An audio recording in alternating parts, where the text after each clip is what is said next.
साथियों नमस्कार। पटना बिहार से मैं अमिताभ कुमार दास, IPS 94 बैच, और आप देख रहे हैं मेरा अपना YouTube चैनल दास बोले बिंदास। क्योंकि जब बुज़दिलों ने मुंह में दही जमा लिया हो तो दास का बिंदास बोलना जरूरी हो जाता है। साथियों, खबर यह है कि ब्रजभूषण शरण सिंह के हुक्म पर नरेंद्र मोदी ने उसके बेटे को लोकसभा का टिकट दे दिया है। और अब ये जानते हैं कि एक माफिया डॉन ने किस तरह भारतवर्ष के यशस्वी प्रधानमंत्री को अपने जूते की नोक पर बैठा कर रखा है। इस वीडियो को आखिर तक देखें दिल थाम कर। साथियों, ब्रजभूषण शरण सिंह का नाम तो आपने सुना ही होगा। माननीय सांसद है केसरगंज यूपी से। गुंडा मवाली तो खैर है ही है।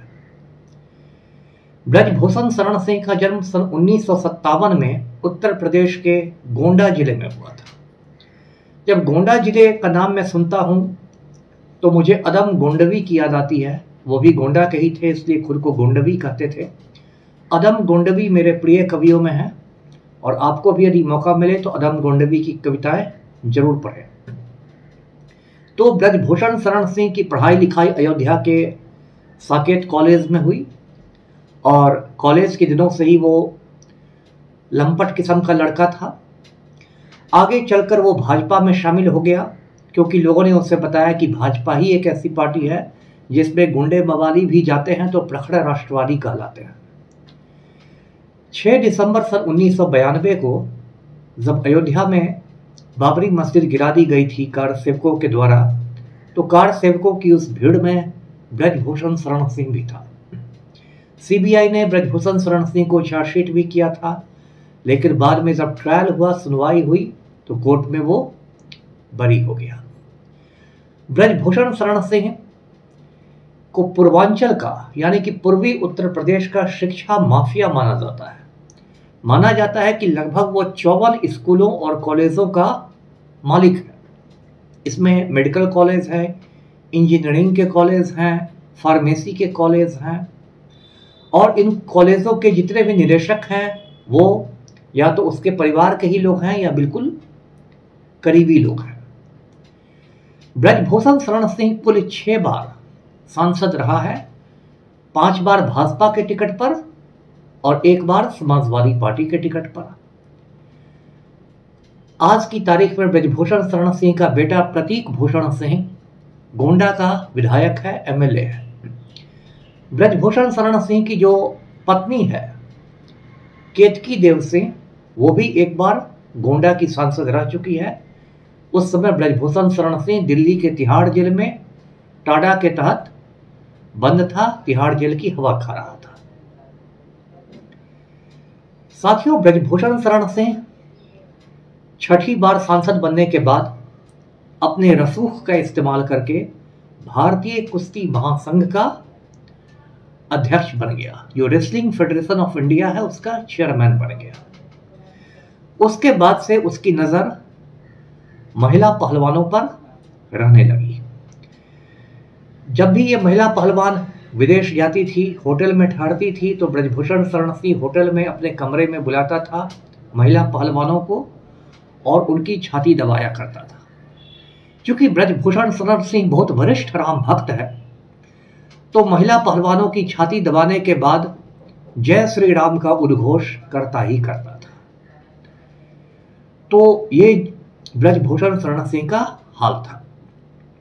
ये इतना बड़ा क्रिमिनल है कि सन 2004 में ब्रजभूषण शरण सिंह के बेटे शक्ति सिंह ने आत्महत्या कर ली, खुदकशी कर ली।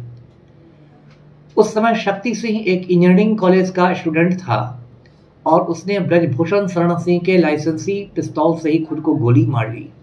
और शक्ति सिंह ने अपने सुसाइड नोट में लिखा कि ब्रजभूषण शरण सिंह को कि आप एक अच्छे पिता साबित नहीं हो सके, आपने सिर्फ अपने बारे में सोचा, आपने हम भाई बहनों के बारे में कुछ नहीं सोचा। तो इस तरह अपने बाप को ब्लेम करते हुए ब्रजभूषण शरण सिंह के बेटे ने सुसाइड कर लिया। लेकिन ब्रजभूषण शरण सिंह मोटी खाल का आदमी है, उस पर कोई असर नहीं पड़ा। उसकी माफियागिरी चालू रही, मूछ पड़ताव देता रहा। ब्रजभूषण शरण सिंह जब महिला पहलवानों के साथ बदतमीजी करने लगा तो महिला पहलवानों ने, जैसा कि कहा जाता है, इसकी शिकायत नरेंद्र मोदी से की। लेकिन हमारे यशस्वी प्रधानमंत्री ने कहा कि महिलाओं की छाती तो दबाने के लिए ही होती है। तो ये ब्रजभूषण शरण सिंह कौन गलत काम कर रहे हैं? ये तो भारत को विश्व गुरु बना रहे हैं। उसके बाद थक हार की ये जो महिला पहलवान थी, ये दिल्ली के एक पुलिस स्टेशन में FIR करने पहुंची। तो दिल्ली में जो थानेदार था, जिसको वहाँ SHO कहते हैं, स्टेशन हाउस ऑफिसर, SHO ने देखा कि अरे ये तो दरखास्त जो है ये तो एक माननीय सांसद के खिलाफ है और वो भी माननीय सांसद सत्ताधारी दल के हैं। तो SHO बेचारा मतलब सूखे पत्ते की तरह कांपने लगा। उसने दिल्ली के पुलिस कमिश्नर को फोन लगा दिया कि सर, ब्रजभूषण शरण सिंह जो बीजेपी के माननीय सांसद हैं, वरिष्ठ राम भक्त, उनके खिलाफ दरखास्त आ गया है। अब ब्रजभूषण शरण सिंह का नाम सुनकर दिल्ली के जो जांबाज पुलिस कमिश्नर थे, उन्होंने IPS की वर्दी में सुसु कर दिया। उन्होंने कहा कि ये FIR कभी नहीं होना चाहिए। इसके बाद थक हार कर महिला पहलवान जो थी वो पहुंच गई supreme court of India, Hindustan की सबसे ऊंची अदालत में। हिंदुस्तान की सबसे ऊंची अदालत ने दिल्ली पुलिस को जमकर फटकार लगाई और कहा कि तुरंत का तुरंत FIR दर्ज हो, प्राथमिकी दर्ज की जाए। अब सुप्रीम कोर्ट से जूते खाने के बाद दिल्ली पुलिस के पास कोई चारा नहीं था, तो FIR दर्ज हो गया। उसके बाद भी भाजपा ने ब्रजभूषण शरण सिंह पर कोई कार्रवाई नहीं की। ना उसको पार्टी से निलंबित किया गया, ना पार्टी से निष्कासित किया गया, क्योंकि मोदी जी को उत्तर प्रदेश में राजपूत वोट बैंक की चिंता है। मोदी जी को बताया गया कि यदि ब्रजभूषण शरण सिंह पर एक्शन होगा तो 5 से 6 लोकसभा सीटों पर यह भाजपा का खेल खराब कर सकता है। कैसरगंज में, गोंडा में, श्रावस्ती में, बहराइच में, बलरामपुर में, अयोध्या में 5-6 लोकसभा सीटों पर यह भाजपा का नुकसान पहुंचा देगा। ये तो बहुत कीमती, मतलब कोहिनूर जैसा हीरा है भाजपा के लिए। तो कोई एक्शन नहीं हुआ ब्रजभूषण शरण सिंह पर। उसके बाद महिला पहलवानों ने दिल्ली के जंतर मंतर पर धरना देना शुरू किया।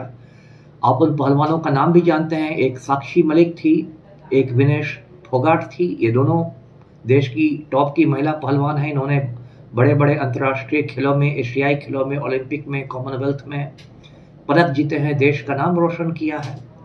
इन लोग के समर्थन में एक और पुरुष पहलवान बजरंग पूनिया, वो भी बैठे जंतर मंतर के धरना पर। लेकिन इससे किसी की, मतलब कहते हैं ना, कान पर जू नहीं रेंगी। उल्टे जो गोदी मीडिया के लोग थे और जो भाजपा का IT सेल था, उसने पहलवानों के इस आंदोलन को कास्ट का कलर देने की कोशिश की, जाट बनाम राजपूत बनाने की कोशिश की कि ये जाट पहलवान जो है वो एक राजपूत नेता के खिलाफ अनशन कर रहे हैं, धरना दे रहे हैं। कुछ लोगों ने इसे यूपी बनाम हरियाणा का मुद्दा बनाया कि पहलवान लोग हरियाणा के हैं, ब्रजभूषण शरण सिंह यूपी के हैं। तो जाट बनाम राजपूत, हरियाणा बनाम यूपी करके जो मुख्य मुद्दा था उससे ध्यान भटकाने की कोशिश की गई। उसके बाद दिल्ली पुलिस ने ब्रजभूषण शरण सिंह को चार्जशीट कर दिया। साथ साथ उसका जो एक चमचा था विजय तोमर, जो कि भारतीय कुश्ती महासंघ का सचिव हुआ करता था, उसको भी चार्जशीट किया गया। ये जो चार्जशीट था ये IPC की धारा है 354, जिसमें महिलाओं का, समझिए, उनके साथ बदतमीजी करने का मामला आता है, उसके तहत किया गया। IPC की एक धारा है 506, यानी कि डराने धमकाने की धारा, उसके तहत चार्जशीट किया गया, आरोप पत्र दाखिल किया गया। चार्जशीट पुलिस तब करती है जब अभियुक्त पर लगे आरोपों में पुख्ता सबूत मिल जाते हैं, उसको चार्जशीट करना कहता है। तो पुलिस ने चार्जशीट दाखिल किया। दिल्ली में एक राउज एवेन्यू कोर्ट है, उसी में दाखिल किया। और फिर दिल्ली पुलिस के वकील ने कहा कि ब्रजभूषण शरण सिंह पर आरोपों का गठन किया जाए, चार्ज फ्रेम किया जाए। ब्रजभूषण शरण सिंह की तरफ से जो वकील साहब आए थे, उन्होंने उसमें कुछ पेंच लगाने की कोशिश की। उन्होंने कहा इसमें से बहुत सारी घटनाएं तो विदेश में हुई हैं, तो उसके लिए तो 188 CRPC के तहत सैंक्शन लेना होगा, स्वीकृति देनी पड़ेगी, फला चिला।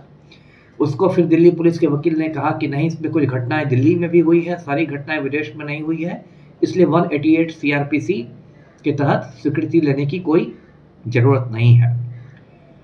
तो इस तरह ब्रजभूषण शरण सिंह की तो गर्दन एक तरह से फंस गई। मोदी जी ने बचाने की भरसक कोशिश की, तब भी फंस गई।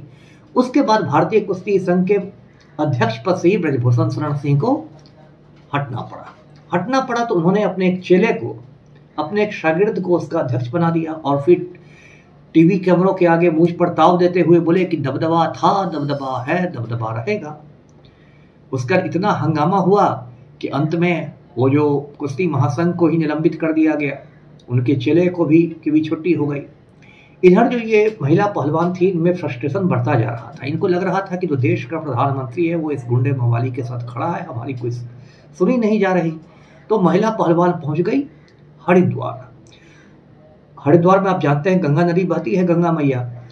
और इन महिला पहलवानों ने ऐलान किया कि हम लोगों ने जितने भी पदक जीते हैं एशियाई खेलों में, कॉमनवेल्थ में, ओलंपिक में, वो सारे पदक हम लोग गंगा मैया में बहा देंगे। अब ये बात तो एक नेशनल और इंटरनेशनल खबर बनने लगी कि ये क्या हो रहा है हिंदुस्तान में। तो जैसा लोग कहते हैं कि तड़ीपार गृह मंत्री ने फ़ोन किया, महिला पहलवानों से बातचीत की और कहा कि वो लोग नहीं ऐसा करें, कुछ इंतजार करें, उनको न्याय मिलेगा। तब इन लोगों ने पदक नहीं भाया। लेकिन फिर भी इनका गुस्सा शांत नहीं हुआ। तो बजरंग पूनिया है, बजरंग पूनिया ने अपना पद्मश्री प्रधानमंत्री को जाकर लौटाना चाहा, लेकिन उनको प्रधानमंत्री आवास में घुसने नहीं दिया गया, सुरक्षा वालों ने रोक दिया। तो बजरंग पूनिया ने प्रधानमंत्री आवास जो है 7 लोक कल्याण मार्ग पर नई दिल्ली में, उसके बाहर जो फुटपाथ है उस फुटपाथ पर अपना पद्मश्री रख दिया और चले आए। तो इस तरह से पहलवानों का गुस्सा था। उसके बाद ये चर्चा होने लगी कि इस बार तो ब्रजभूषण शरण सिंह का टिकट कटेगा, कैसरगंज से टिकट नहीं मिलेगा। मोदी जी को ये बतलाया गया कि भाई जाटों में बहुत गुस्सा है इसको लेके कि जाटों की छोरियों के साथ बहुत गलत हुआ है। तो जाट लोग तो गुस्सा के बैठे हुए हैं, और जाटों के गुस्साने का मतलब है हरियाणा में भाजपा को झटका लगना, पश्चिमी उत्तर प्रदेश में भाजपा को झटका लगना। अब देखिए मोदी जी भी कितने शातिर हैं, ऐसे ही यशस्वी प्रधानमंत्री नहीं बने हैं। पहले और दूसरे चरण में जो मतदान हुआ वो पश्चिमी उत्तर प्रदेश के इलाकों में हुआ था, जहां जाटों की अच्छी खासी तादाद है। तो तब तक ब्रजभूषण शरण सिंह के नाम की तो घोषणा नहीं हुई, उनके बेटे के भी नाम की घोषणा नहीं हुई। कैसरगंज पर एक सस्पेंस बना के रखा गया, जिससे जाटों को थोड़ा बहलाया फुसलाया जा सके कि भाई ब्रजभूषण शरण सिंह का तो इस बार सरकार पत्ता काट देगी।